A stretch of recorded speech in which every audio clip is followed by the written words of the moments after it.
All right, welcome again to Social Distillation, the submarine still of the internet, where we attempt to drop the bead, pour white lightning straight onto your brain. And today, speaking of brains and fogs and whatever else, talking more COVID today. See if Sam can get us banned again. Oh no, I'm not gonna go that far. I think.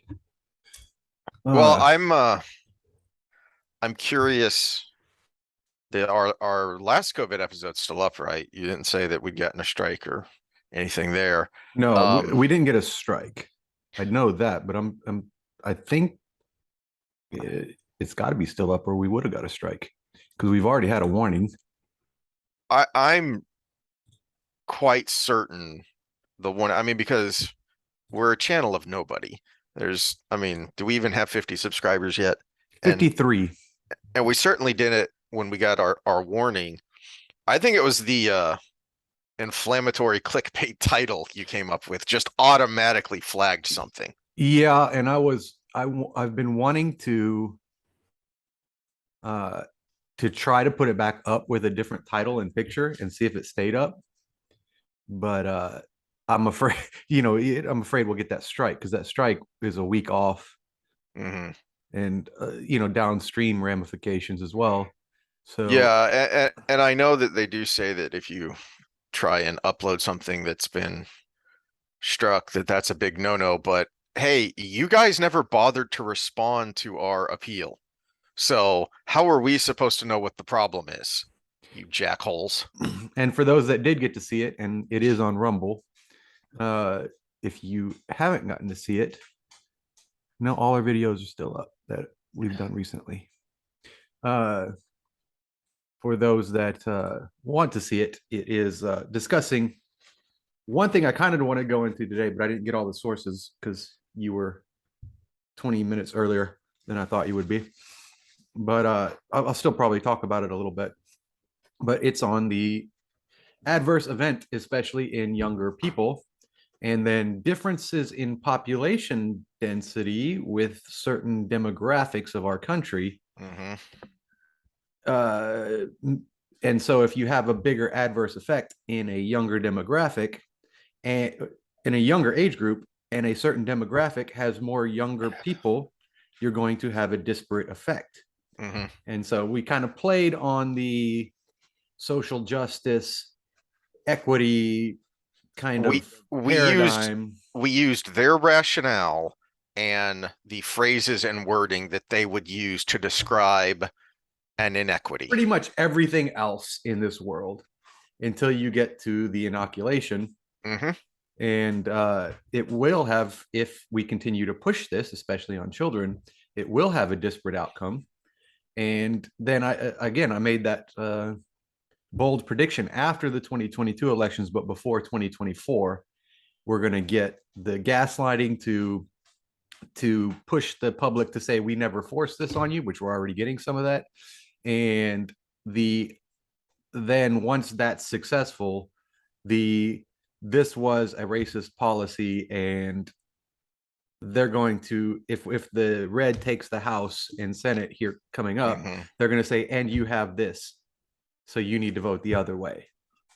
And so that's my bold prediction. They're going to try to gaslight that the blue never push these policies, and because a certain group is going to have that power at that point, even though it was after the fact, they're going to try to use that to Yeah. garner votes because they're going to pull the race card and, excuse me, demographic card. I didn't say race. Hmm. YouTube, you didn't hear that. No. So wake up, people. We're kind of like putting this stuff right in front of your face in a non-abrasive manner. Well, the title was kind of abrasive to that one, but in a non-abrasive manner, so you can make up your own decision. And instead of doubling down because you don't want to look like you're an idiot, you can say, "Oh my gosh, these people that I put my trust in betrayed me. So I'm not the idiot. They're crooked. There's a difference. Crooked people are good at being crooked. That's why they get to where they are. There's your golden bridge." The own decision there is the key to me that's so infuriating and has been so infuriating for the past 2 years now. This situation was manufactured and it didn't need to be because, and this is what I'll go into when we're done talking here, and it kind of ties into the othering that we talked about on Saturday, that every individual was going to be taking a risk of some sort here. Because either you take your chances with the novel virus of unknown, possibly malicious origin that has some hinky stuff about it, so we don't know what it's going to do to you, because as the name suggests, it's novel, and you can go, listen to the Dark Horse podcast or some other people who have talked about the technical aspects of this virus and what's there that makes them go, and is worrisome. So you're taking a risk with that, or you're taking a risk with a jab that did not go under, and this is not a controversial, or should not be a controversial statement, it didn't go through the normal process because there wasn't time to go through the normal process.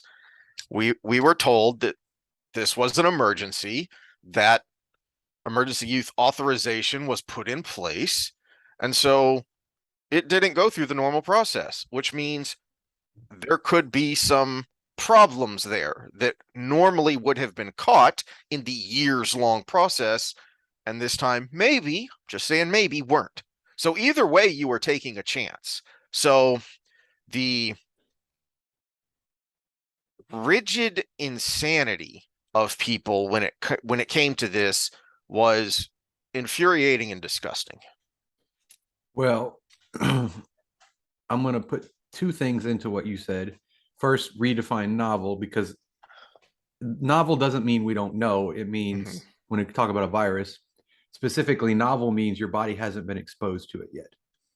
So we know we in hindsight, there's a lot of things that people smarter than me that study this kind of thing knew at the time.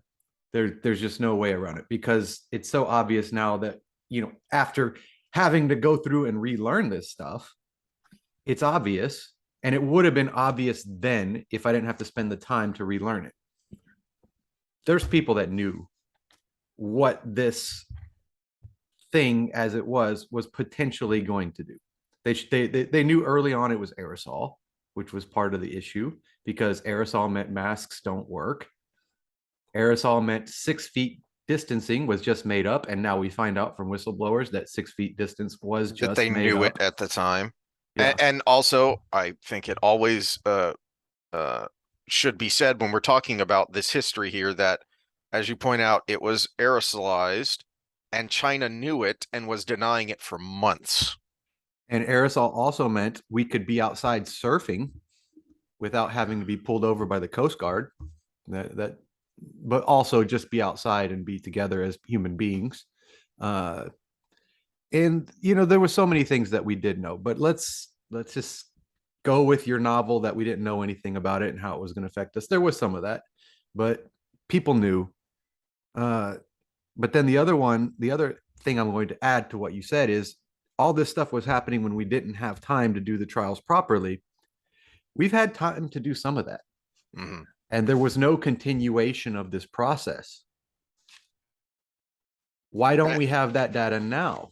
And to add to that, why did I don't remember if it's the FDA or the CDC or both, why did they want to seal away the trial data that they did do for 50 years? The Pfizer document dump that has been happening, the tens of thousands of pages that have been dribbling out, is because it was court ordered. Because I don't remember who exactly took them to court and said, you can't do that. We have a right to know. We have the public has a right to know, and they FOIA'd all this, and a judge said, yeah, you've got to release all this. You can't lock it away for 50 years. And that's, Naomi Wolf and the organization she's been working with that has been putting out, going through all of this trial data and putting it out. We've talked a little bit about it, but there are other organizations that have done a deep dive to your point earlier, there were people who knew ahead of time, and one of Mhm. those peoples was uh, Mr. Borla and his company, because it's right there in the trial data. Uh, where were you going with that so I can get to what I I wanted was to say? just ranting and riffing off of what you said, but I'm trying not to get too sidetracked here so we can keep it concise. So why don't you jump into what you had prepared and been wanting to say? Okay, yeah. So there's a story going around, and there's two sides to this story, and we're going to kind of parse this out and see where we stand on this. I know where I stand at the moment, and the audience. So we're going to just show you everything, and the audience can decide where they stand on this. So this is one of the stories, the big stories out of the Boston Herald. Let me move this out of the way. Boston University COVID researchers combined Omicron spike protein with original virus, test Oh, the strain geez. on mice. What could go wrong? So in this article, this is a little bit more doom and gloom. That why are you doing this? You just made the virus more deadly. Okay, so there's that article. Oh no, this is the one that defends it. Okay, so the original headlines were gain of function research. You made the virus more deadly. Hmm. Uh, so we get the actual researchers here. This research is not gain of function research, meaning it did not amplify the SARS-CoV-2 virus strain or make it more dangerous. Okay, so in fact, this research made the virus less dangerous. The and we're going to go into the study here in a minute. So this is the statement from the researchers or the university, the official statement. They say they made it less dangerous by attaching the Omicron spike to the Wuhan original body of the virus. Remember, there's 20 proteins ish, Hmm. and the spike was one S protein, then the membrane, and then all the good stuff inside going all the way down to the nucleus, right? So uh, they took the Omicron spike, removed the original Wuhan spike, put the Omicron in its place, and tested it on mice. Not gain of function, according to them. Fauci and his company is actually not very happy about this because apparently they gave him money, but they're stating up and down that it was not in the agreement that they were going to be basically creating a chimera virus. In fact, they admit to making a chimera virus. Hmm. Chimera being like the original mythology where it's got a lion head, a goat head, and whatever, a snake head, and then a scorpion tail. It's pieced together bits of nature to make something more deadly, right? Or more useful in science, as we do with animals to do human testing on animals that have human lungs and stuff like that. So they admitted to make a chimera virus, but apparently, according to this article, the NIAID was not privy to that fact. So they're pretty. This is their bold, strong statement. I think we're going to have conversations over upcoming days. Oh, I, well, I, I I'm filled with confidence. personally, you want my opinion? This is where I'm venturing to opinion, not fact. I think this is posturing. I think they knew all along. Either that, or they're like, well, looks like you might be doing something like that, but you told me you weren't. So, something Yeah, along those lines. that comment is so tepid. It does seem like a CYA. Yeah, they're probably going to go. Excuse me. So that's the other one. NAID is not that happy about it. So we got original headlines from mostly conservative media, and I think it was a National Review article that I meant to have up here, but don't quote me on that. I Hmm. don't want to get busted for slander there, but it was all the Twitter verses of everybody on that side. Boston University doing gain of function research, making virus more deadly. So let's go to the actual study. Role of spike protein in the pathogenic and antigenic behavior of SARS-CoV-2 BA1 Omicron. So here's the abstract.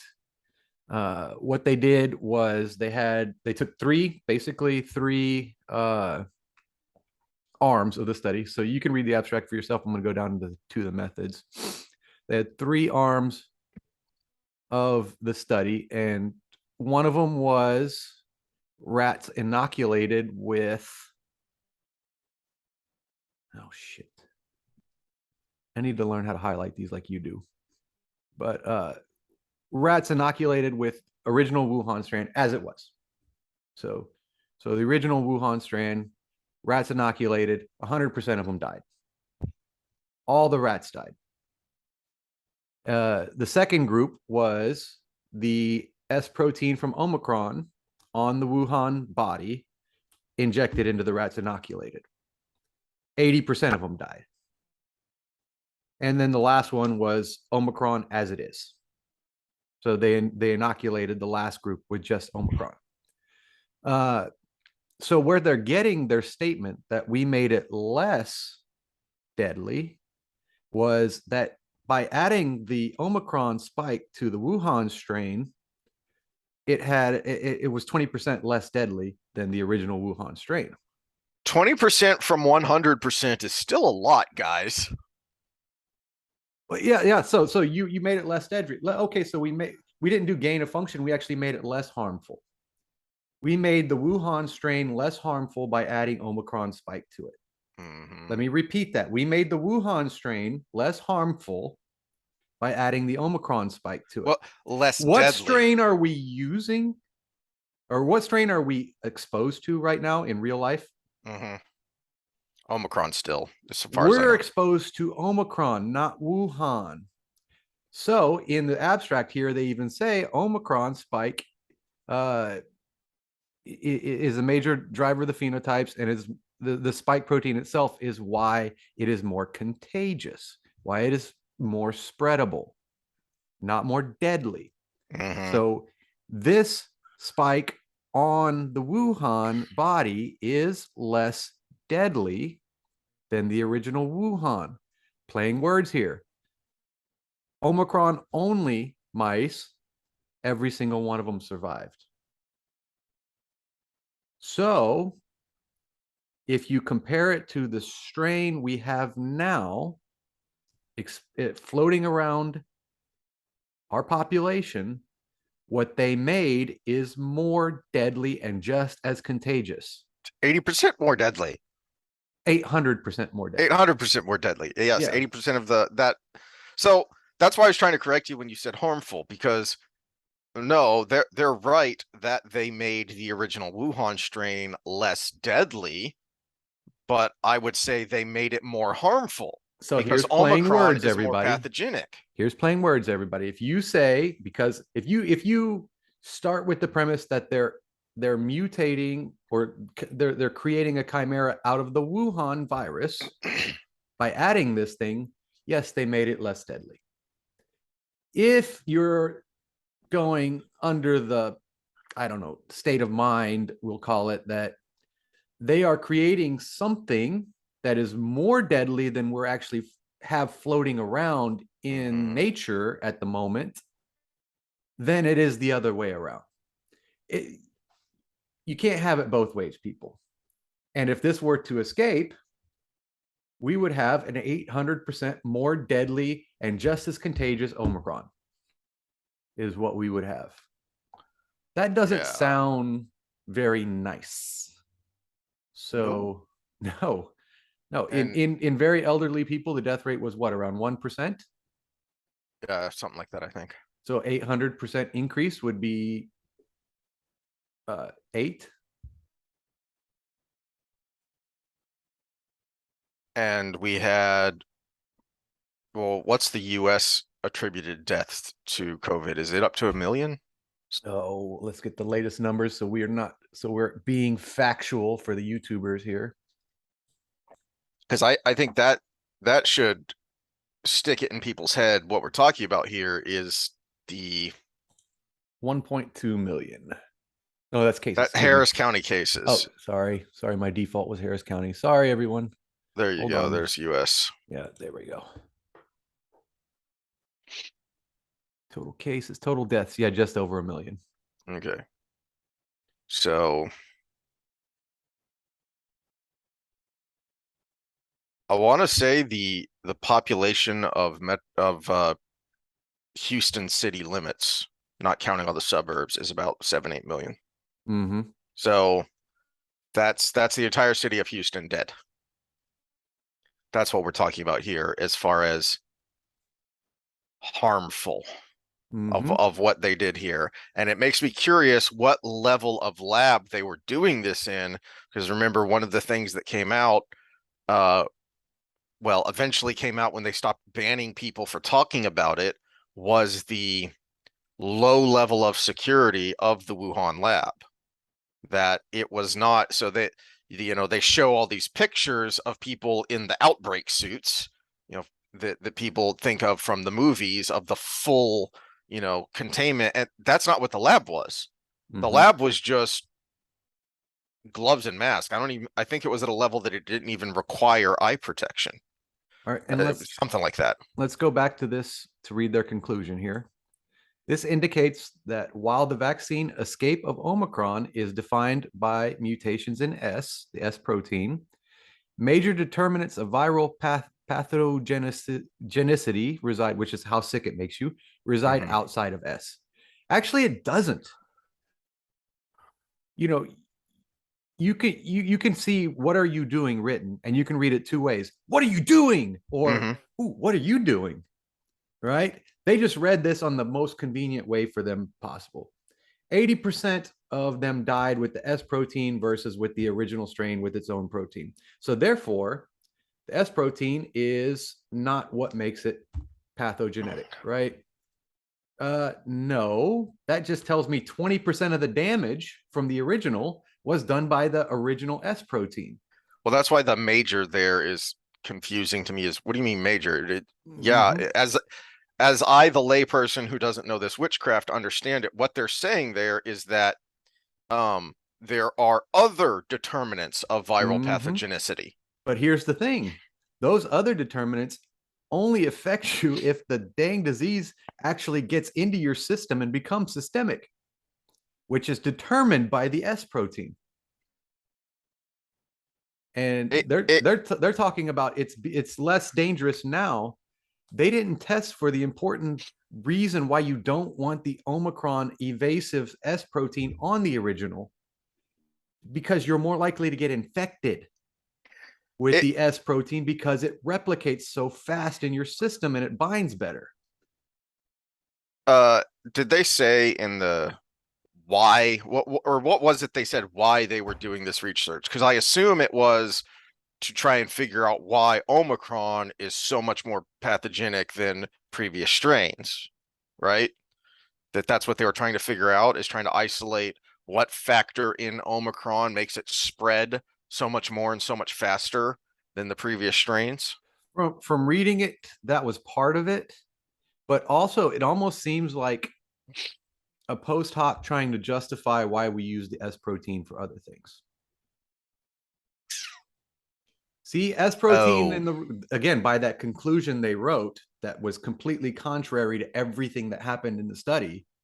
See, S protein is not the problem, which is what we're inoculating so you with, it's by the okay to way. stick it in your shoulder, even Yeah. though we now admit it doesn't stay in your shoulder, even though for like 2 years on the Mm-hmm. FDA website it said it stays in your shoulder. Which is probably what the NIH was wanting from this. That was probably the Mm. proposal.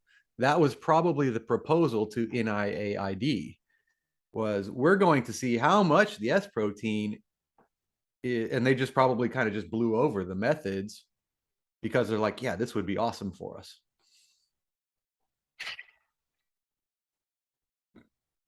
But yeah, Uh, conservative headlines were wrong. The defense headlines were wrong. Read the study. There it why is. would they want to do that? I don't remember if it was in the video you have to go to Rumble for, if it was in another one, but I showed the documentation to where the government, the NIAID, uh, Why is it so hard to say those letters? yeah, I know, because the diphthongs they slurred. Yeah. Anyway, they co-own the patent. Mm-hmm.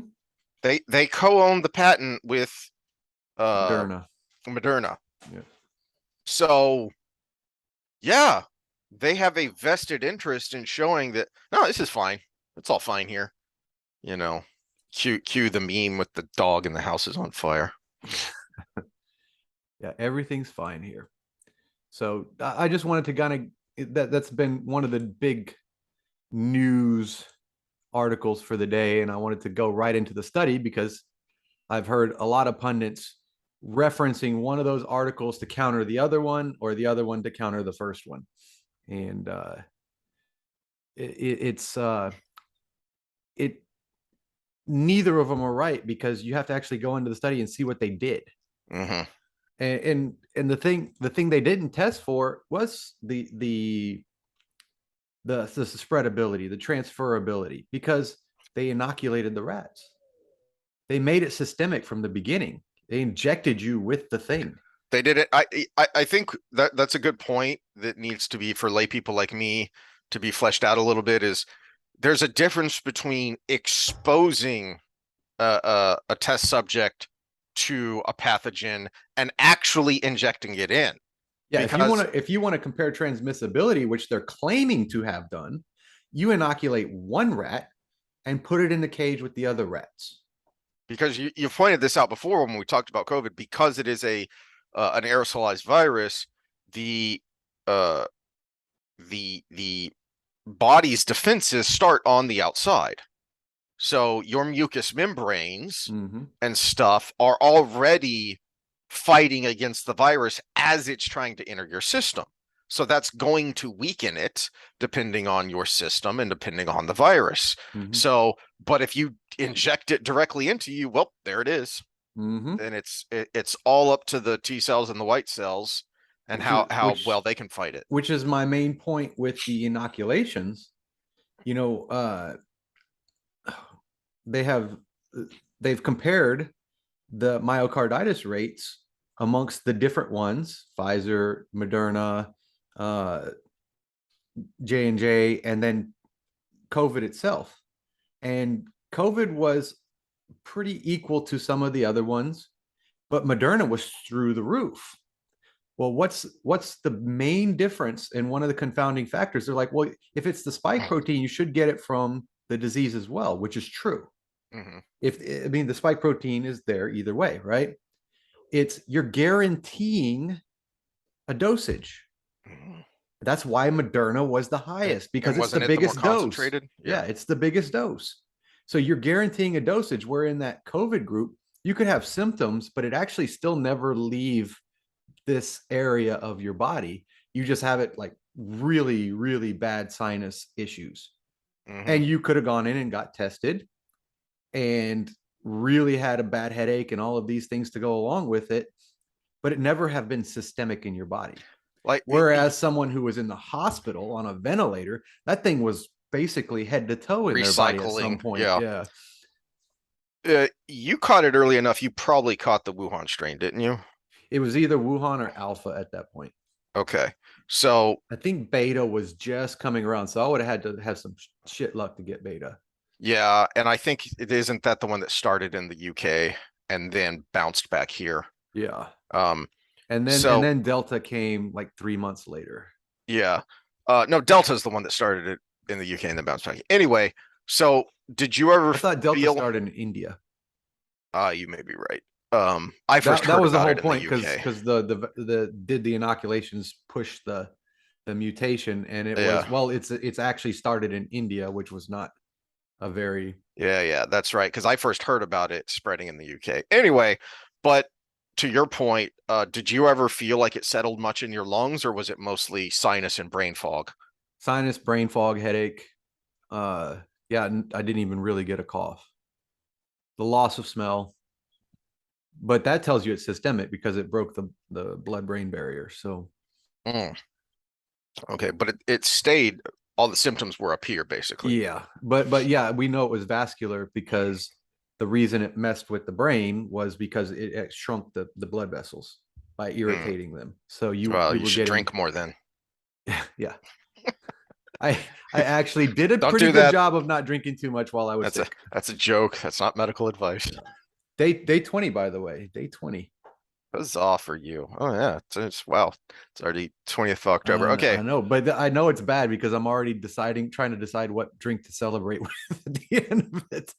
Well, I know what I would celebrate with. I And got it narrowed down to two. I keep not being able to find it here, even though the place I go to says, well, we have it. Our computer says we have 3 bottles. I'm like, What yeah, is well, it? it's not on the shelf, the Shire Fire. Oh yeah, that's good. That's I'm good gonna have to stuff. get some the next time I'm down there because I can't find it here. No, one of my favorite things to do for a while was to not, even when I was drinking regularly, was to not drink beer for a while and then Mm. have a tall, just frozen cold Shiner Bock, with that frosty mug and everything. But also, I've been like super craving just a traditional James Bond martini, shaken so it's also frozen cold, couple olives See, in there.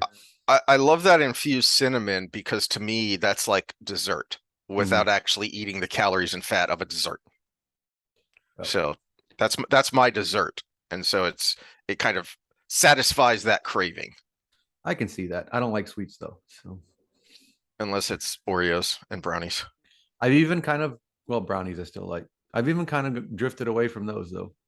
The only thing I really, really, really like, I do like brownies still, chocolate chip cookie, or I don't really like ice cream, but I love the fudge swirls in the fudge swirl ice Mm. cream.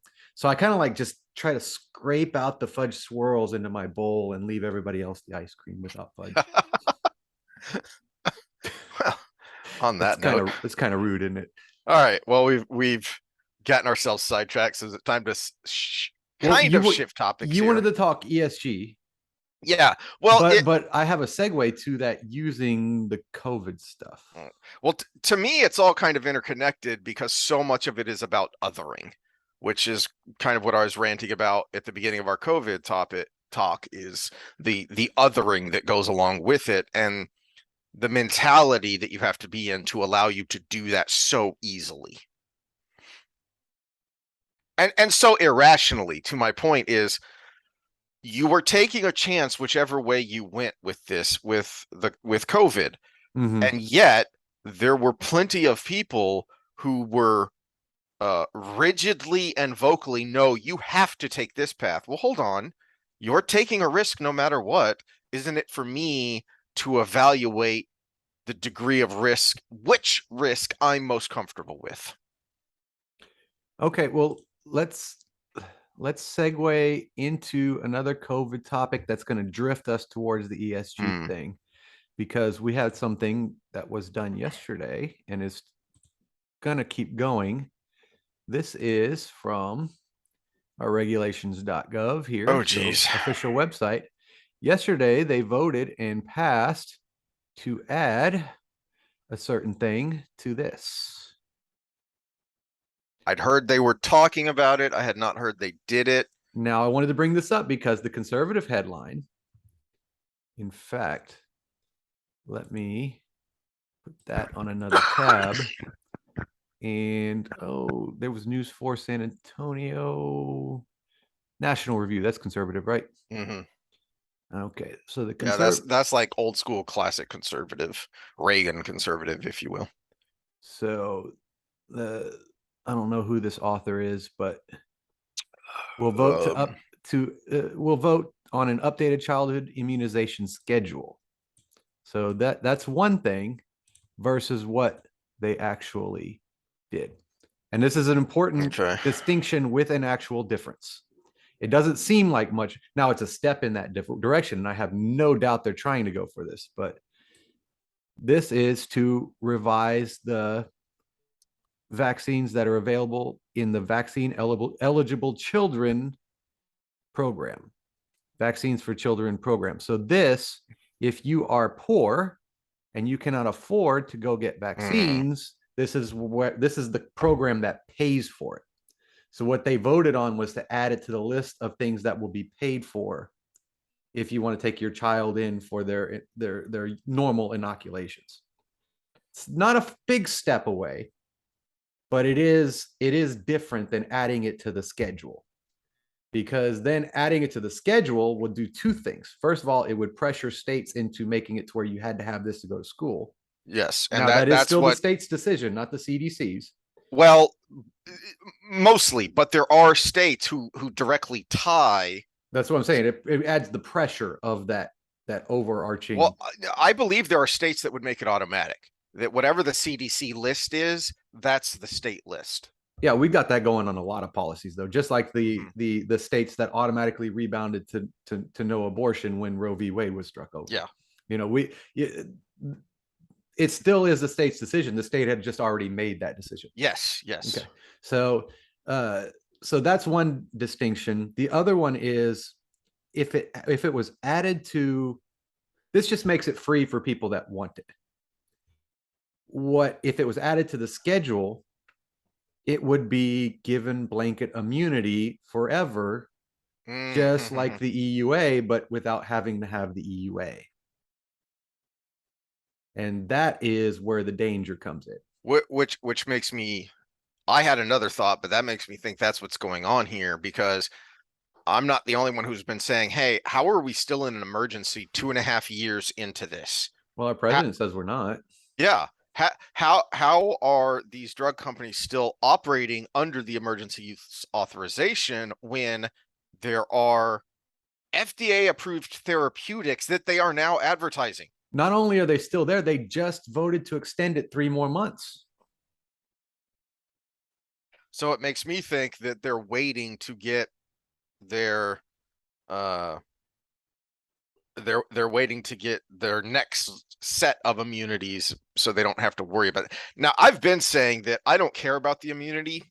I think there is more than enough uh paper trail as well as spoken things like the Pfizer lady in front of that EU committee that admitted, no, we didn't test for this. Well, then how come you and all the government officials were saying X% effective against transmission when you just admitted you've never bothered to test for that?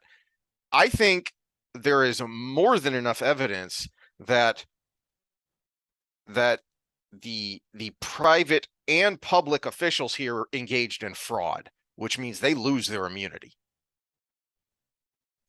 In the same way that if I were a witness who had been granted immunity and it's discovered that I've lied the in my testimony or in my deposition or whatever, I lose my immunity because the immunity is contingent on that.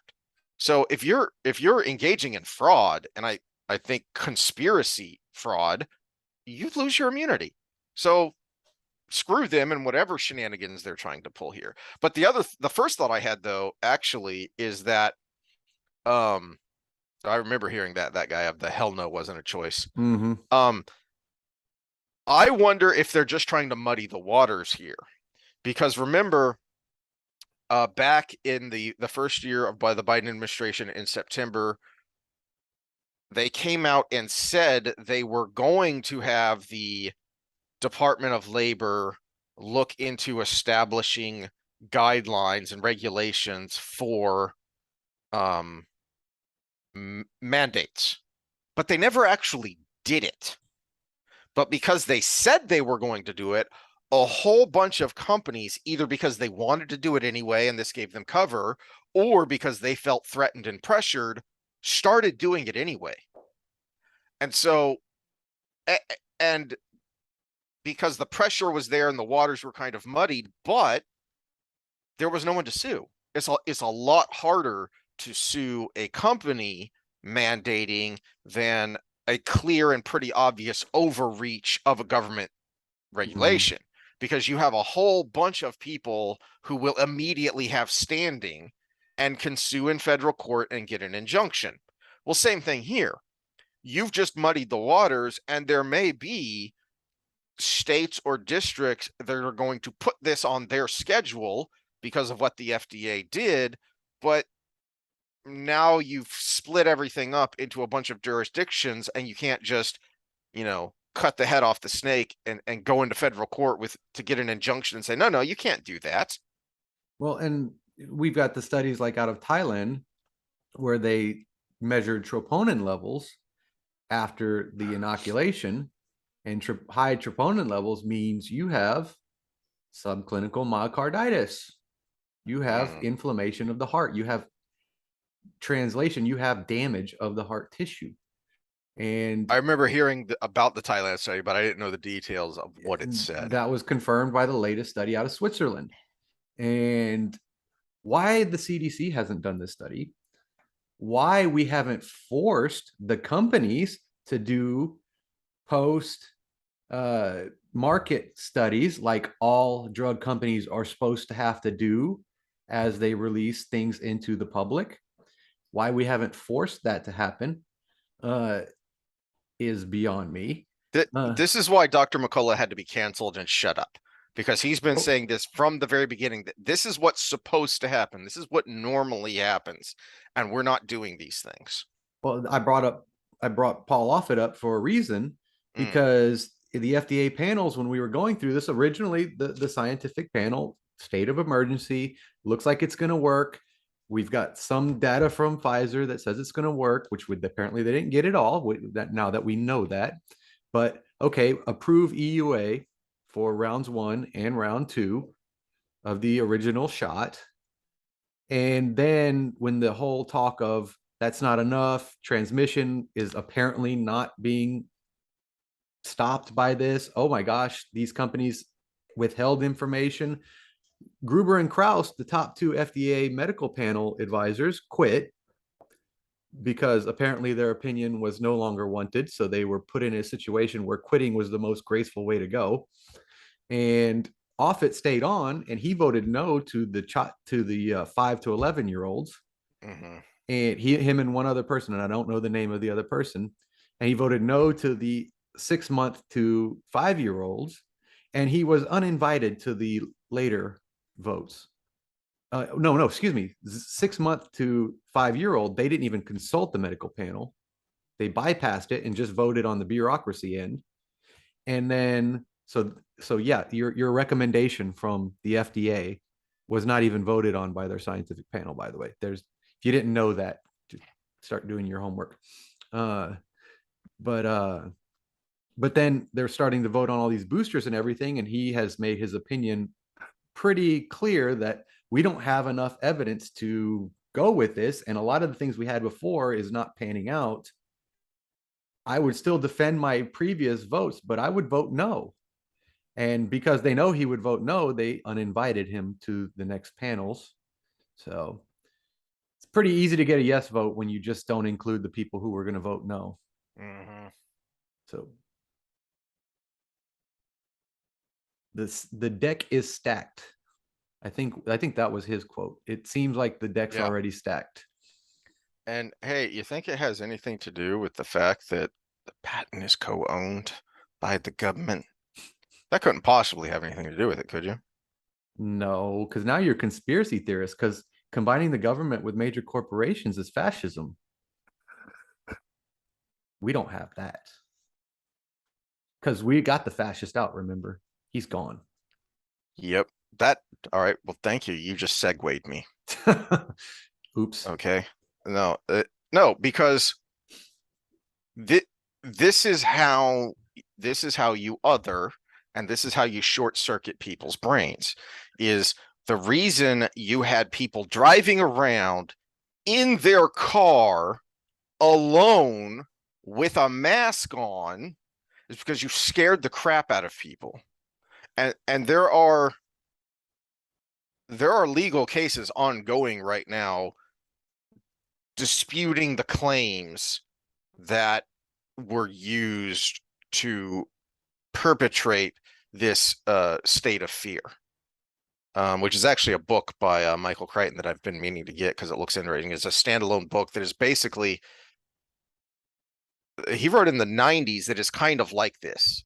It's kind of like Outbreak, but the outbreak really isn't real. It's more about fear and people's panic over the potential of a problem.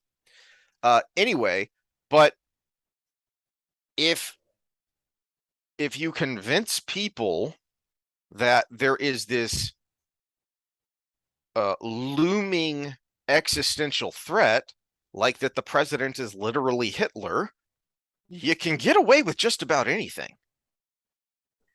And I wanted to revisit ESG and CRT, specifically in the because it's popped up in pop culture news recently because of the impact it's having on media.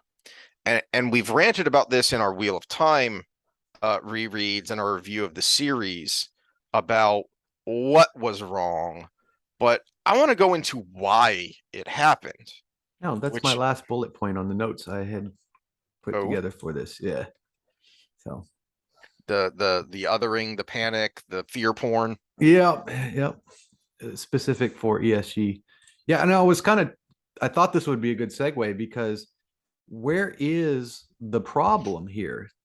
It's it's actually it's these bodies that we have that are going unchecked. And these bodies have been stacked, bodies as in these panels, these Hmm. committees and things like that, not bodies as in people, but these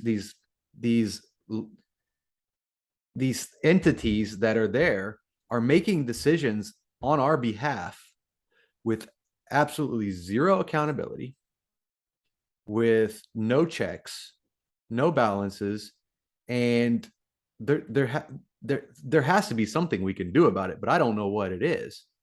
But And it's single party rule because these people all come from the same ideology, and many of them are insulated within a bubble that's so thick they have no clue there's another side. They but really think that anyone who's opposing them is just a lunatic, anti-vaxxer, fascist adjacent, white supremacist radical.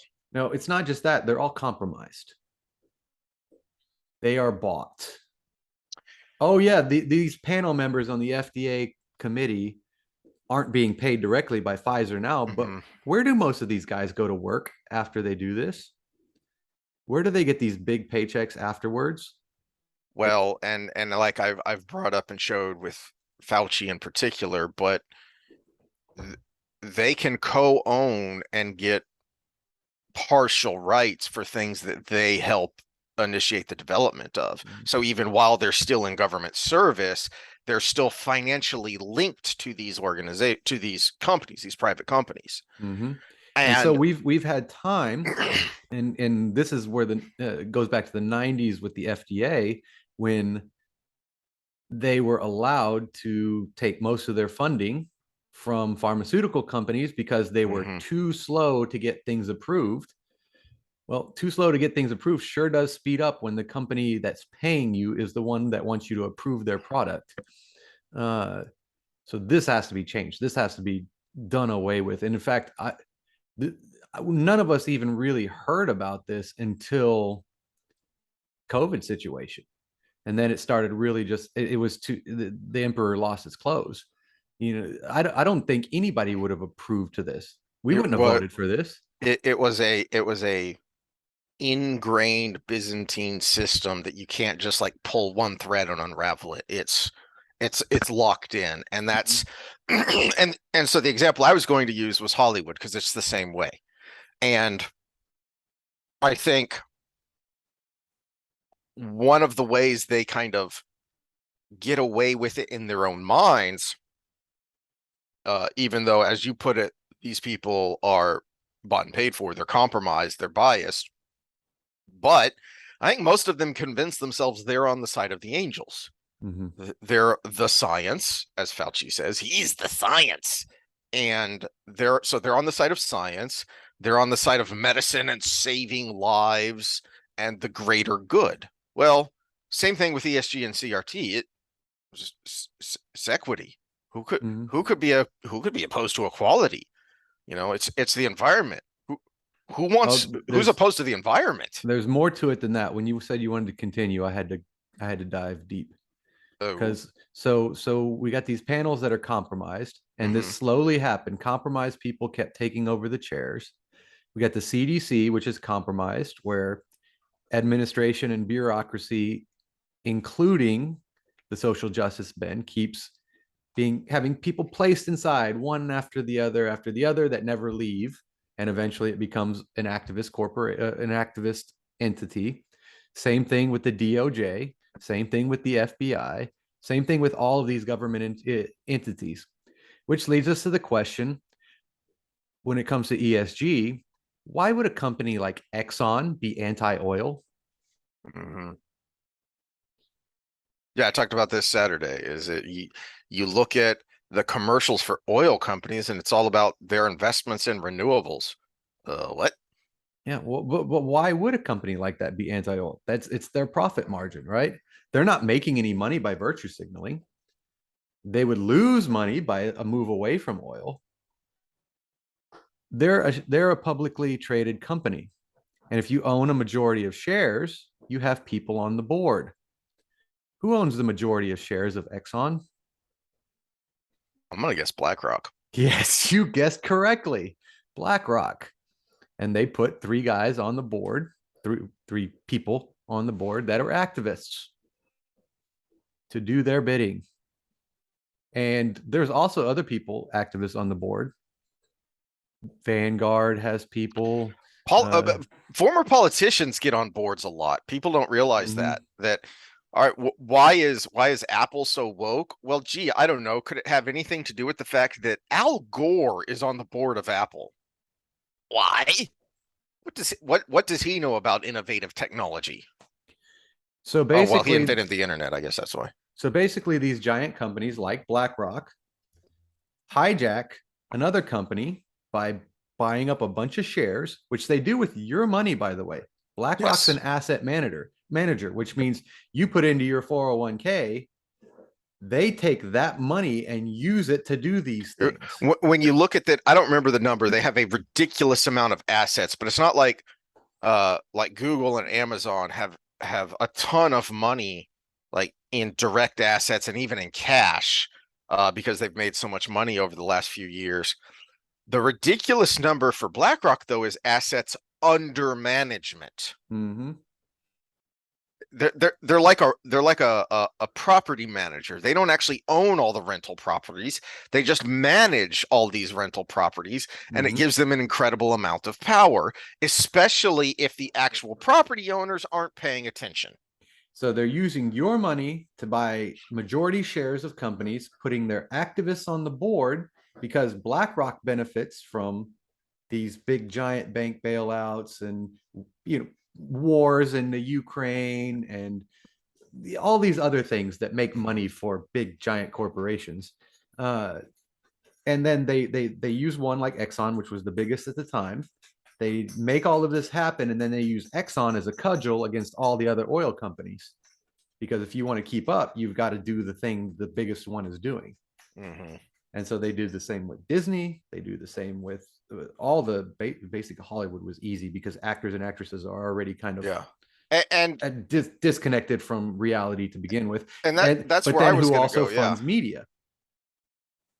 and, Uh, and part of taking over these companies, part of making commercials for Exxon that are anti-oil, which is directly opposed to their bottom line, is because they're looking at the bigger picture of their um, global ideological movement, and something as simple as a commercial changes the narrative much more so when you control Hollywood, which is the worldwide propaganda arm leader of all in this. narrative, Mm-hmm. right? uh um an example I like to use is George W. Bush. So whatever you think of the guy, the narrative was that he was a dummy, in large part because he talks like a Texas hick. Mm-hmm. Okay, well, this is a guy who got an MBA from Harvard. This is a guy who ran the Texas Rangers for a while, made a lot of money in oil. This was a guy who was a National Reserve pilot, and I believe he flew the F-111, which a lot of people called the Widowmaker because it was really hard to fly. You don't get to be a pilot and a pilot of one of the more complicated aircraft in the arsenal if you're a dummy. Now, part of that was his own because he liked to shuck and jive, do the folksy charm of I'm just one of you guys, but the overwhelming majority of people, even people who voted for him, thought he wasn't too bright, that Mm-hmm. Cheney was really running the show or whatever, when by the guy's CV, he's clearly not a dummy. Oh, Well, you thought that was going to affect me in any way? No, I've said since the beginning of all this is one of the biggest mistakes people make is treating the other side like they're stupid. yes. Well, one of the ways that happens is And this was especially true still even in the early 2000s, where network TV was still really big. W was the punchline of half of the monologues of every late night host and of Saturday Night Live. And that punchline was always about gaffes and always about how he was dumb. Strategery. Strategery. Exactly. Well, as I've said, his CV shows that he was not a dummy. His accomplishment shows that he was not a dummy. But plenty of people to this day think he is and was. Why? Because a narrative was established. It didn't matter what the facts were, a narrative was established. Okay, so it doesn't matter what the facts are on the environment if everyone believes in a narrative. It doesn't matter what the actual statistics are on race and crime, which you've gone over and pulled up the Justice Department's own numbers when they used to give the numbers and now they're burying them or not doing them. It doesn't matter because there's a narrative. Well, I mean, even with our current commander in chief, we can all tell he's not all there right now, all the time. Yeah. And my stance isn't, oh, he's an idiot or all these, all of this is happening because of that. No, actually, I think this is the less dangerous version of him. I have a feeling that if the original coherent version of himself was in charge, we would have a lot of the less of this information that we're bringing forward right now. Because he would have been on top of it instead of making gaffes all the time because he's not quite there. Yeah. He's exposed himself more than old him would have ever done because he was a professional swindler back then. He was always an opportunist. He was working class Joe. He was just one of the guys. He rode the train to commute like all you people do. Well, yeah, except he owned like 3 houses and was worth multiple millions of dollars somehow, even though he's never worked an actual job. He's always just been in public service. He would have squashed the Hunter story in 10 seconds if he was 1990s Joe. And so this is actually, it's horrible for him, but it's not as bad for our country as people are making it out with him not being all there. It's actually what's exposed a lot of the stupid shit that's going on. To that, let me jump into the stuff I was going to share here because can I do the why first, since that's what started the conversation? So we've got companies like BlackRock buying up all the shares, putting their people in, basically their moles in to sabotage everything for their personal gain. BlackRock itself and the WEF and all of the other people that benefit from this. Why is that important to us other than just annoyance and the typical class struggle? Well, it's the same thing we talked about with language. Why is changing language so important? Because you change the law without changing the law, without legislation.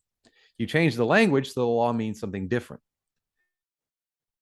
With the ESG scores and the activism within, they can push policy on a public level that never got legislated by the government. Because we have to live in the world we live in. And if Exxon is doing X, our gas prices are going to be Y. If Disney is doing, Z, our entertainment is going to go along with that. If the news is telling us this is the information we're going to get. If Pfizer is in control of these governing bodies that are corrupted, we're going to get pushed to have medications that profit Pfizer. That's why it's so important.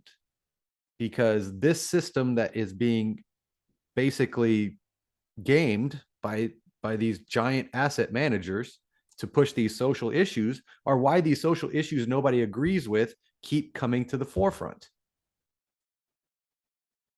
It's why the Alex Berenson suit is such a big effing deal, because that's what the administration was doing. Is you had Psaki up there saying, well, we would certainly hope that tech companies would do what they can to limit the spread of misinformation.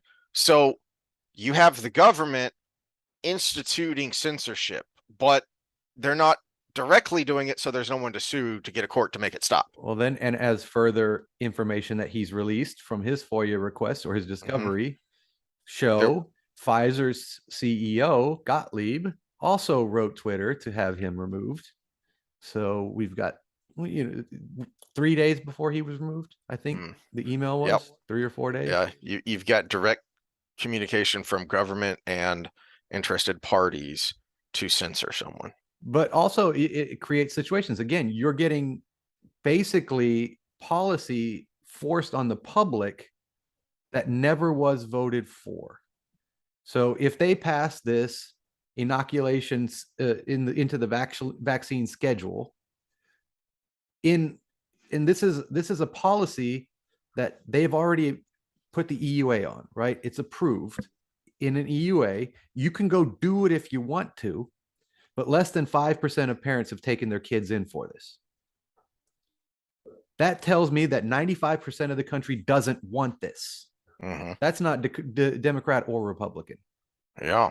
That's not independent. That's nothing. That is not political party. That is the whole gosh darn country, other than 5 people that are still so afraid they're probably wearing a mask while they take a shit, going out and injecting their kids with something because of that. 5%. That's actually a better number than I could have hoped for. But 95% of the country doesn't want this. So what are they going to do? They're going to vote to make sure that it's in there unless you line item veto your kid's schedule. It will be there. And you know what that's going to do? That's going to cause a large chunk of the country to not go get their kids on the schedule.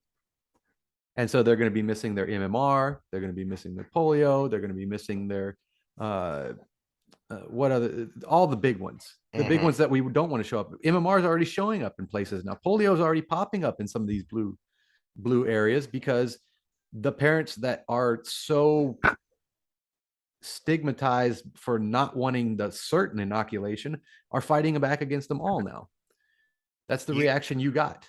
Because people look at these institutions that are supposed to be fact-based and saying, we can't trust you people. And I will say, just to kind of help those people along, all of the good ones, again, the big ones, polio, MMR, all of those were done with real trials, have been on the market. Any problems have already come up. Like we showed the timeline with polio. That was a long process. And they were done before pharmaceutical companies were allowed to fund the FDA. We've had these for a while. They were done the right way. Go get those, please. I don't want mumps floating around again. I don't want measles floating around. And it is they're truly deadly, deadly and debilitating childhood diseases. That's why there was such a push to get those to come up with vaccines for those things. Yeah, and if you're going to go to sub-Saharan Africa, get your yellow fever. If you're going to be working with bats and rodents and stuff like that in some way, shape, or form, get your rabies. All of these things, they've all gone through the proper checks. They're not this experimental thing that's being forced down our throat. Separate the two. And I hate that this whole process that we're going through right now is blurring the line between the two for a lot of people. Well, let's pause for a second. Then I want to jump into Rings of Power and She-Hulk and how that connects. Okay. Well, I'll bring in Snow White as well. Oh, goody. One quick thing I remembered when I was going to get the refill and everything. Scotland has a serious uptick in neonatal deaths. Kids just born up to about 4 weeks of age. And the powers that be there decided not to even do an aggregate study, which you would have no names or anything attached to it, on inoculation rates and the increase as well. So basically, they determined without even checking to see if the excess early deaths were from people who had gotten the inoculation while pregnant. They decided it was unimportant. Okay, so they didn't even check, and they said it's not a big deal. But their reason for not looking, here's the reason for not looking, because if it were to come up true, It would make the parents that got it done feel bad because it would say it's their decision that killed their kid. That was the reason given by the powers that be. It would cause undue distress on the parents that had the thing injected into their body while they were pregnant, because it would bring home that it was their decision that killed their child. It's just And I ignore. I think that's completely ridiculous. Now, this is similar to our when we were talking Wheel of Time last time with Nynaeve taking the blame for something somebody else Mhm. did. It's the people that told you it was Safe's fault. Yeah, they're covering their butts. Yeah, They it's don't want to not be your held accountable. fault if your doctor says this is a good idea and it's not going to be a problem. The same people saying, "Oh, we want to protect the, the emotional health of these parents who have lost a child." Uh, you're the same ones that told them that it was okay. Mm-hmm. So, are you protecting them or yourself? Yeah, they said we've determined it's not there's no reason for concern in this area without checking the data ahead of How? time. How have you determined? Where's the And data? then what, because of the biological mechanisms that would have to be involved. There's a lot that could be involved too, by the way. And then the second part is why didn't you even look? Because it could cause undue distress. And they fudged the numbers too, because apparently there's been some recorded as stillbirths that were actually alive when they were born.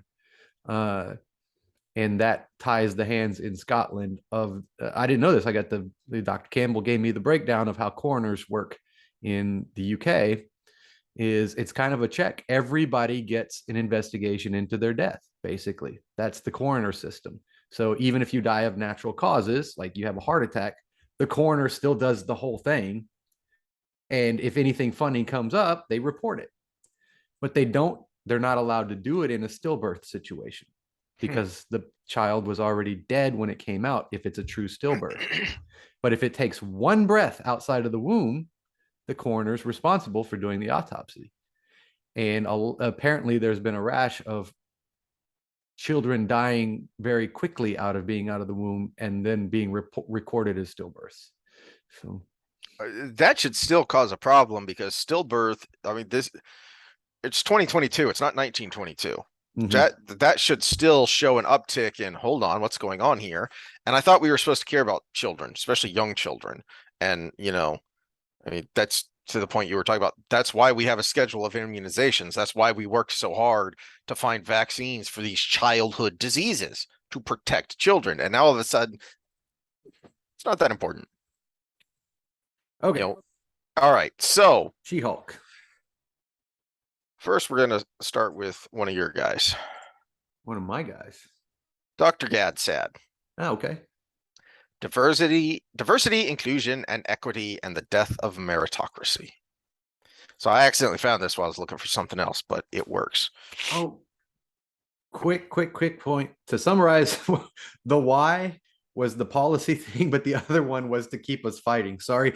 That's why it benefits. That's why it benefits these companies, because we never said why it benefited BlackRock or any of that. Yeah. It's because, again, what we brought up before with the Tea Party and everything, it was to distract us so they can keep doing their thing, their stuff on the top. So if we're fighting over race, which all the stuff you're about to talk about, Yeah. we're talking about, if we're fighting about gender, race, and inclusion and all these things in Hollywood or in academia, or if we're fighting over affirmative action or all of these little things that are kind of petty in the long run, then we're not looking at them. Okay, continue to the things we're fighting about. And we're fighting, we're not debating, because that's another point of changing the narrative. Because if you establish the narrative is this, then the people on the side of that narrative don't have to debate. It is. It's like, why do I have to debate with you that water is wet? It just is. Stop being silly, right? Stop being anti-science, stop being whatever. So that's another point, and that is part of Dr. Gadsad's point here, is that a cursory example, a cursory analysis and just a few examples would just shows that the core of dye is stupid. It's nonsensical. As he puts it, at the root of the dye religion is the unflappable and irrational belief that societies must exhibit equality of outcomes on every possible human endeavor. When this cancerous objective is not met, it is presumed that the sole possible explanation is institutionalized bigotry. And again, that's narrative. It just is. We don't have to look for causes.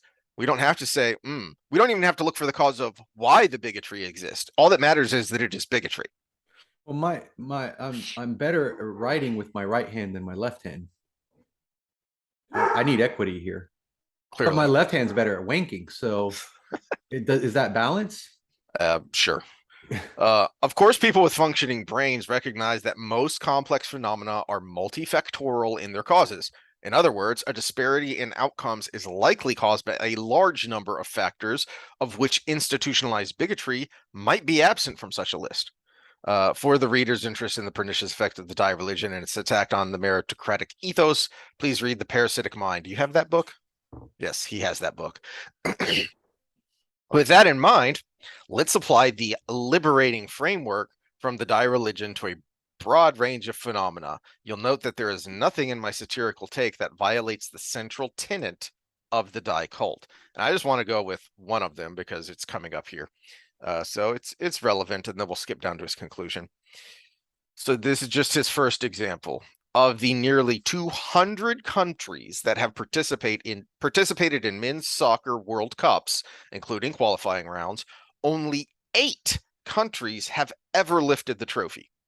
I knew it was a small number. I didn't realize it was that small of a percentage. Brazil, Italy, Germany, Argentina, France, Uruguay, England, and Spain. No African country has ever won. Racism. No Muslim majority country has ever won. Islamophobia. Israel has never won. Anti-Semitism. No national team with a majority of trans women, biological males, has ever won. Transphobia. No national team with a majority of gay men, as far as we know, has ever won. Homophobia. Clearly. And as he points out, he's being satirical here, but again, with our banned video, he's just using their logic and their own words. This is what they say. Now, and just for those that don't know who he is, for a little background, his area of expertise, his in academia, is consumer psychology. So he's a psychologist that specifies in consumer activity, which is the penultimate of outcomes from multifactorial variables, because everything is involved. Was it the advertising? Was it the population? Was it this? Was it that? Was it the right time? Was it all of these different things? And he makes a pretty good living on the side of this, consulting with businesses to help them make money. I could produce another 13 trillion cases that point to the poisonous idiocy of the dye religion, but I trust that my point is fully made. Identity politics poisons everything it touches. The only path to a truly just and enlightened society is via the ethos of individual dignity. Life is competition, and competition is life. If and when there are obstacles to an equality of opportunities, let us eradicate these, but let us never confuse institutionalized barriers to the assortment of competitive outcomes. Now,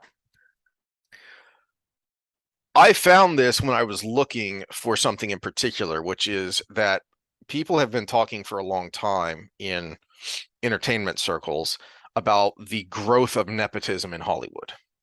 That the idea of you get off the bus from Ohio and you bust tables until you get your big break, that doesn't happen. That doesn't happen nearly as much as it used to in Hollywood, because so many people, whether in front of the camera or behind the camera, come from a family in Hollywood. And not just the kind of the big names are like the Will Smith kids, who are talentless hacks, but they're individually worth millions of dollars because they got all these breaks because they're Will Smith's kids. it's not just that. There are lots of people who have gotten their break because they were the children of executives. That's been happening more and more. And one of the funny things when I was looking for articles about this is I found a number complaining about the nepotism because it makes it harder to combat the institutionalized racism of Hollywood. Because these marginalized people aren't getting breaks because all these other people just get to skip the line. But what I was interested in is, to me, this is why the terribleness of Hollywood is accelerating. Okay.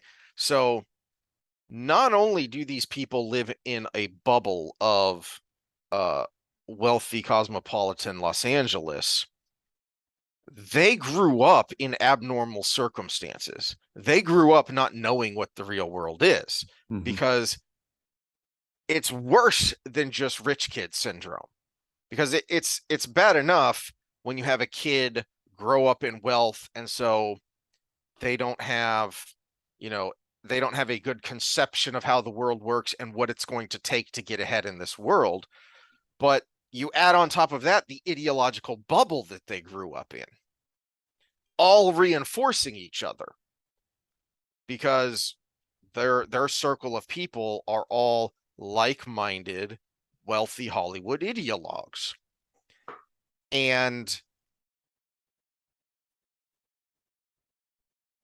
when you think about where these people came from, by and large, it's not hard to understand how they're saying the quiet part out loud.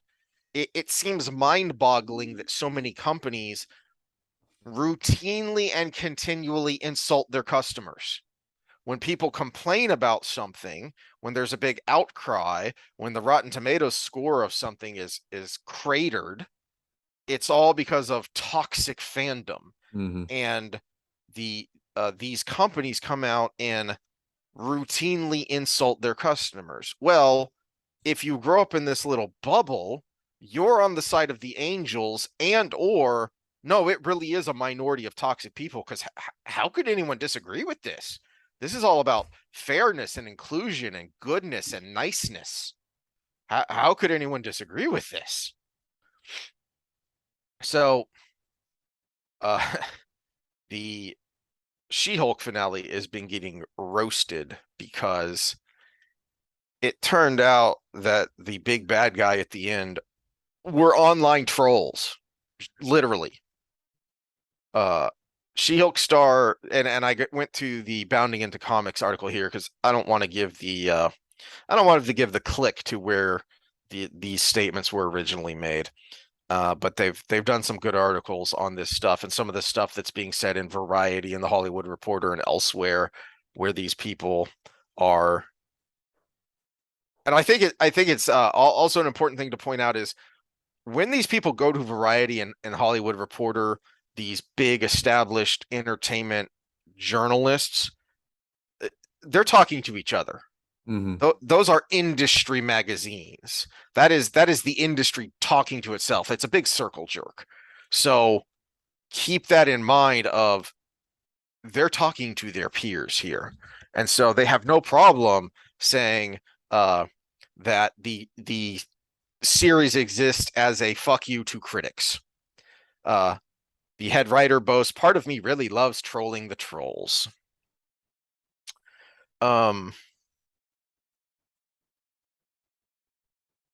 Where is it? Exists. Okay. Met with a follow-up question of whether or not she was expecting to face the trolls when you signed on for the show. Maslany, the lead who plays She-Hulk, asserted, reading the script, it was so true. There's so much resistance to a woman just existing in the space of superheroes. There's always going to be that, she added. I sort of anticipated it. It's why I also feel like it's important. There's such an entitlement to space held by certain people, and to even exist as She-Hulk is like F you, and I love that. Where was the crap? Where was it? So at one point here, she says that here it is. Oh yeah, it was right there. I went over it. There's so much resistance to a woman just existing in the space of superheroes. Okay, so that was the one I wanted to highlight. Because I have repeatedly used Black Widow outside of her own movie, which was awful, as an example of strong female characters and why they're strong.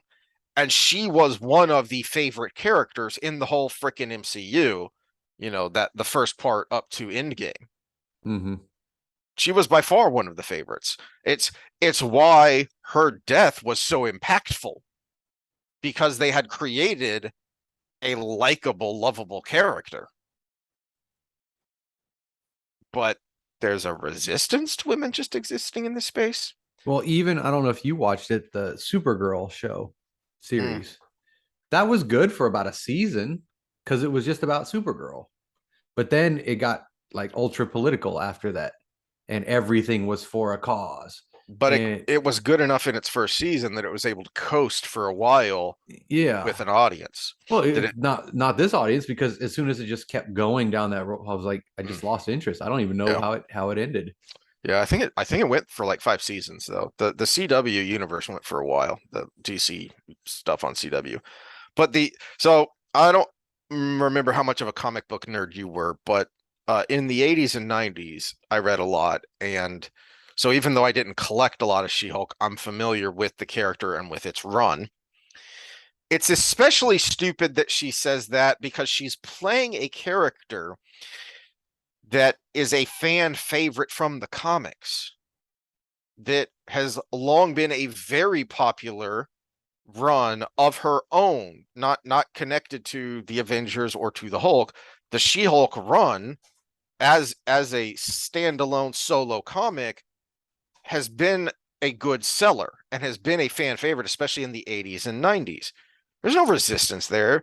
There's a resistance to the fact that your character sucked, that your show sucked, that you purposely set out to antagonize the trolls. That Well, and you're dealing with comic book fans in general. It doesn't matter who the superhero is. There's a certain group of comic book fans, just like book fans with Lord of the Rings or anything else, that are going to be skeptical of anything that portrays the thing they fell in love with. mm-hmm. And even the ones that are excited to see it on the screen are apprehensively excited. And they're probably more prone to nitpick. As the start of this article said, as it put it, lead actress Tatiana Maslany, head writer Jessica Gao, and director Kat Coiro have confirmed that the development of the Marvel Cinematic Universe's latest entry was predicated entirely on making fun of their own straw man interpretations of dissatisfied male fans.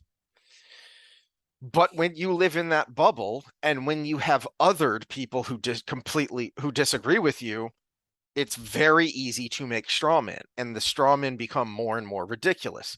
That's why I started with the Gad Sad. Is it just takes a single example of something as innocuous as a soccer match, as the World Cup, to point out your idea of equity is absurd, and you don't carry it forth to its logical conclusion.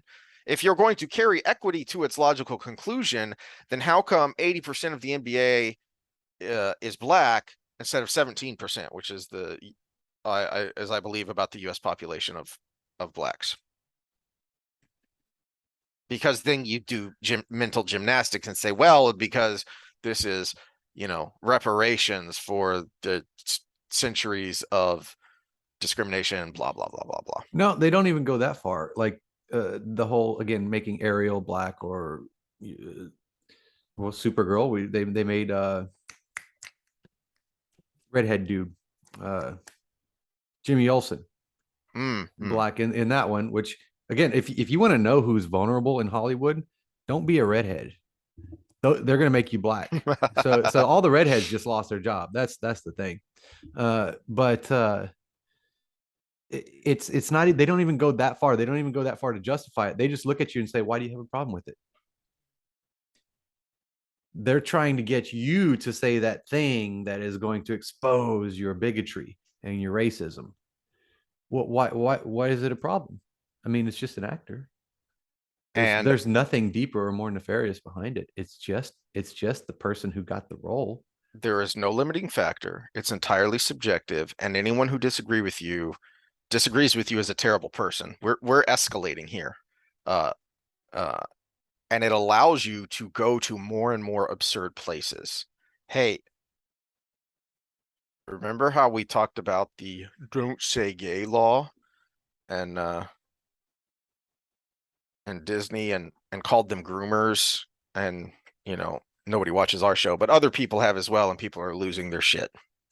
Okay, well, She-Hulk I director was Kat wondering if you were going right here. Yeah. She-Hulk director Kat Coiro says production team wanted to make the series about a woman navigating sex, but also something that everybody can enjoy, including children. What is grooming? It is accustomizing children to sex so that you can then prey upon them. It is acclimatizing your victim so that they don't think of themselves as a victim.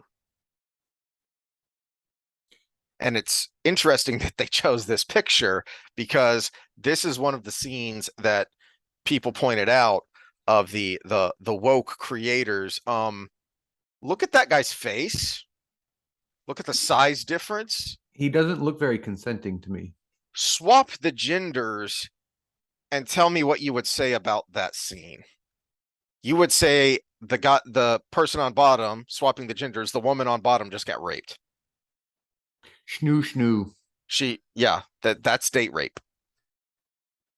No, because this is the double standard. Yep, Masculinity is toxic, except when a woman does it, then it's empowering. exactly. Yeah. All right. Well, it gets more bizarre.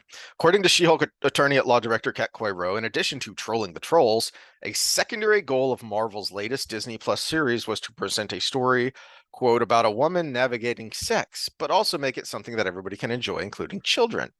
Coiro provided this insight into her and her team's intent with the Jade Giantess during a post-game interview given to Polygon following the airing of She-Hulk's first season finale. Therein, the director explained that not only did the series production team set out to, as previously affirmed by series head writer Jessica Gals, focus their story on the smaller moments of a superhero's life and being able to see a superhero coming home and kicking her shoes off after a long day at work, but to also address what they perceived as a societal, quote, fear around sex and the idea of sex positivity to children. If you're going to get mad when we call you groomers, maybe you shouldn't say out loud that you're trying to create a show that is sex positive for children. Remember when we first talked about this and I showed the cartoons that were on YouTube that were supposedly sex ed that were freaking pornographic. Yeah, don't remind Quite me. literally. And they weren't like blurred out. No, they showed the parts. Yes, it was animated and cartoonish, but it was still pornographic and it was still geared towards children. So in the series, you have the sex positivity in the series is she's a slut with no standards. She goes on a Tinder clone to swipe right forever and go on a bunch of dates, and then she finds this. Wait, spoiler alert. Yeah, I'm not going to watch it, but somebody might want to. So the guy from that picture is a ridiculously idealized version of what these women writers want. He's a child oncologist. He reads feminist literature. And when he says, "Oh, I don't want to talk about me. Let's talk about you," she immediately says, "Let's bone." And then we never see that guy again. So that's their sex positivity, is that one night stand, which they are teaching to children. She goes to a wedding, Yeah, but Biden gets said he tells all his granddaughters and mhm, nieces and nephews to not even date till they're 30. Seriously date, excuse me, seriously date. seriously date. So all those hormonal years, you're just supposed to bone. Uh, she goes to a wedding, gets throw up drunk, has a guy come on to her, and then bones that guy. Uh, and then she bones Daredevil, a literal blind guy. After he says, "Hey, next time I'm in town, why don't we go get dinner together?" And she just says, "Let's skip it and bone." So that's the sex positivity that they want to influence children with. I mean, on its face, the idea that we wanted a sex positive show for children is just gross. But then when you look at what their idea of positivity is, they somehow make it more gross. See, I kind of liken this to the abortion debate. And I hate the way the argument's going because, yes, you're right. But also, there is room for adults to discuss sexuality. And I would be happy to have the discussion of where the developmental ages are for children and what's appropriate for each stage of that. But we're not having that discussion. Just like with abortion, it's either yes or no. And we're not having the, well, what stages are appropriate for this activity to occur? That's where the debate should be. Of course, the all the way people and the never people are going to completely never agree. Well, and like our discussion with COVID and how this kind of ties in because it's the same ideology, it you can have that public debate, but then ultimately it's up to the individual to decide their comfort level with risk and which risk they're going to choose. So we can have this public debate, but then in the end, it's ultimately up to the parent of how they're going to approach it with their child. But because you're right and anyone who disagrees with you is a bad person, you are preempting the parent because the parent is wrong. Not just wrong, but they're the ones who are the child abuser. But So yet they're the one that's going to feel guilty if something bad happens. So we'll just not look into it. how are you able to do this? Well, again, we're escalating here. So let's get to what you think of the other side. So this is where we move to Rings of Power. The Lord of the Rings of Power showrunner accuses show's critics of being, quote, patently evil. But before we get You to don't that, like our show, so you're evil. Oh, but before we get to that, let's start with the two showrunners who why do all your ads come up as like toe fungus and stuff? I don't know, but I'm gonna try not to think about it. Could be worse, I guess. Uh, the two then cited the Equality and Diversity Officer of the University of Glasgow Center for Fantasy and Fantastic, Mariana Rios Maldonado. Maldonado is a radical political activist who is interested in ethics, feminist theory, and encountering the other in Tolkien. But Vanity Fair painted her as a Tolkien scholar to attack fans. She's not a Tolkien scholar. She's a die radical nut. You know, she's not a scholar in the way Encountering that the Gadsat other. is. What's Yeah, encountering the other? Does she explain what that means? I assumed you would know. I assumed that was CRT, ESG, Yeah, but they also die just make up nonsense. they also just make up words too. Let me see if give me the screen back so I can get to my Chrome. You can take your screen as soon as I get it. Oh. You can exit. You can exit at a full screen. I'm afraid I'm going to accidentally take it and it'll actually go out there. So now you can get your screen back while I'm looking. Okay.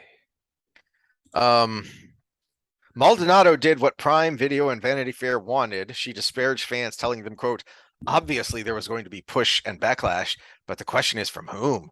Who are these people that feel so threatened or disgusted by the idea that an elf is black or Latino or Asian? That's what I'm saying. That's the what's your problem with it? I mean, why does it bother you? That's where they leave it. So you can. Yes. And because you are bothered by this, straw man, you are patently evil. All right, so let me find the quote here.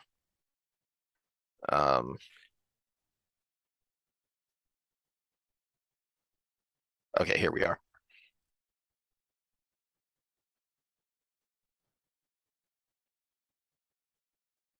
All right, so Okay, so this is in their literature, actually. okay, you actually found it? Yeah, othering and diversity in Tolkien's Lord of the Rings trilogy. Yikes. Uh, so So, by applying the post-colonial concept othering, which is an act of differentiation, this essay analyzes racist instances in the story and the result of or opposition to those in order to indicate the presence of an anti-othering ideology in the trilogy. Is it just me, or is that intended to be intentionally confusing? Oh, it's almost unreadable. Yeah, That's how they know how smart they are. exactly. If you watch clips from the Rings of Power, you get that Yeah. where they're trying to write something that sounds Tolkienian, but it's nonsense. It isn't actually engaging prose. It's just nonsense, and you see that. All right, so back to the money quote here. All right, so this is the bounding in the comics here when we're outside of the quotations. Now, showrunner J.D. Payne has taken the attacks on fans to the next level. In this article from the Hollywood Reporter, Payne tells them the spirit of Tolkien is about disparate peoples who don't trust one another and look different from one another, finding common ground in friendship and accomplishing big ththings. Good, it was already done. Well, so why do you need to make it Change it. relevant for modern times? Anyway, it's a good point. He adds, that's the spirit we've tried to inculcate into every single comma and period in the show. That this aspiration would be offensive to people and enrage them, it's very hard for us to understand. What are they protecting? I don't see how people who are saying these things think that they're fighting for good. There's a line in episode 7 where Galadriel says, every war is fought from without and within. Even if you're fighting for something you think is good, if you do something worse in that fight, then you become evil. I don't see how people who are saying these things think they're fighting for good. It's patently evil. Now, my first instinct when I read that was, no, that's evil. But then I thought about it and no, that's going too far. And it's also kind of tit for tat nonsense. That isn't evil. It's stupid. What that It's disconnected. is it's a step in the Voltaire quote, or attributed to Voltaire. I'm not entirely sure he said it, but those who can make you believe absurdities can make you commit atrocities. People who don't like your show are patently evil. That's an absurdity. If you believe it, what are you prepared to do? You're marching towards insanity. It's and it a lot of the insanity is already happening. That's I mean, oh, it's a slippery slope fallacy. No, a slippery slope can be a fallacy, but we done slipped the slope and we're careening towards the cliff. I mean, uh You brought up the surfer that was stopped by the Coast Guard because of the absurdity of some wind is going to catch his COVID yeah and take it to if grandma. if you don't believe in our trans ideology, then you're abusing your children and we are going to take away your children. Or even if we don't go that far, we're going to do things to your children behind your back and you have no legal recourse. That is an atrocity because you believe in absurdity. And you know what? If we're going to go there, then we might as well go there. And I've referenced this before, but this is, oh, let me get it set up here. Well, part of this, and again, we've referenced this a little bit earlier, but part of this is deliberately trying to create the fight they say already exists. Mm-hmm.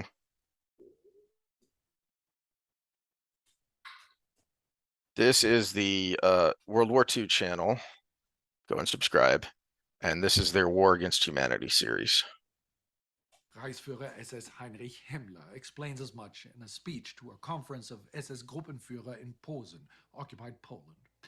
The men he speaks to are the very ones in charge of the Einsatzgruppen who have been carrying out much of the genocide, bullet by bullet. Ich will auch ein ganz schweres Kapitel, will ich hier vor Ihnen aller Offenheit nennen. Es soll zwischen uns ausgesprochen sein, und trotzdem werden wir nicht in der Öffentlichkeit nie darüber reden. Ich meine, die Out of here. Go. die Ausrottung des jüdischen Volkes. Wir haben das moralische Recht, wir haben die Pflicht unserem Volk gegenüber das zu tun. Dieses Volk, das uns umbringen wollte, umzubringen. He offers no explanation as how this killing he fears would happen, and instead goes on to explain that under no circumstances must they enrich themselves while doing this. Otherwise, they will catch the disease he believes they are purging from the world. So I encourage everyone to go, all three of you, to go watch this full episode. But, you know, warning, it's pretty brutal because a lot of the episode is talking about and he goes on. I just want to play that clip, but he goes on to play the clips of Himmler talking about how they can justify doing this to women and children. Mm-hmm. And the root of it there is what was at the end of that quote is we have a moral right. This is Himmler saying we have a moral right to kill those who would kill us. And as Spartacus also is the guy's name, as he says there, he doesn't bother to explain how that's going to happen. It just is. That's the absurdity. So this disparate people spread through Central and Eastern Europe, the Jews, who have no nation, have no military, are a minority in every country they live in, they are somehow going to kill you if you don't kill them first? Don't think about it. Just believe the absurdity and then act. Mm-hmm. This is what we are doing today is functionally not different than what has been done before. And I don't just mean we're all Nazis. No, I mean humanity. This is what we do. This is what we have done since our beginnings, is we are able to create justifications for doing some pretty horrible things, so long as we can short circuit the more rational parts of our brains, and so long as we can other those other people. So he goes on in Himmler in that speech to say something that's pretty shocking, because he says, paraphrasing, that we're going to do this as efficiently and humanely as possible because we're good people. You know, we the Germans, more than anyone else in Europe, are how does he phrase it? Are humane to animals. So how can we not be as humane as possible to these human animals? Is the word he uses. The phrase he uses, human animals. So you have othered these people so much that that's why you put them in cattle cars, because they're not any different than cattle going to the slaughter. Mm-hmm. Well, remember, it started with pestilence. They were dirty. And then you separated this group of people for long enough, and they were dirty. They were separated. They were obviously poor. They were all of these things, and they can become abstract. And then you start putting in that they wanted to kill you, and then ultimately the end result. It's why I left in the bit that Sparty puts there at the end, is paraphrasing Himmler's speech of going on to say, well, we can't enrich ourselves while they do this, even though they were. That was the whole point of having them strip their belongings and having people pull out their gold teeth. Well, people like him were enriching Yes. himself. He didn't want the soldiers taking the stuff he wanted. What? Why? Because he didn't want them to be infected by the disease that they were trying to eradicate. Mm-hmm.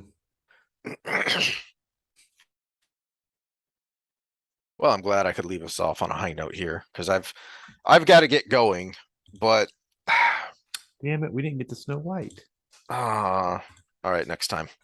Well, it's real quick because it goes right along with your She-Hulk. Mhm. Is here's our new Snow White, apparently. Okay, whatever. I don't care. She's cute, whatever. But it's actually less the look of the actress or anything like that. So they come in, they're trying to make it about that, just like with Rings of Power, just like with She-Hulk. Oh my It's actually gosh. not about the girl or how she looks or anything. She's not going to be saved by the prince. She's not going to be saved by the prince, and she's not going to be dreaming about true love. She's dreaming about becoming the leader she knows she can be. Yay, girl boss. Who's masculine. Why can't you be a feminine leader? Whatever, who cares? It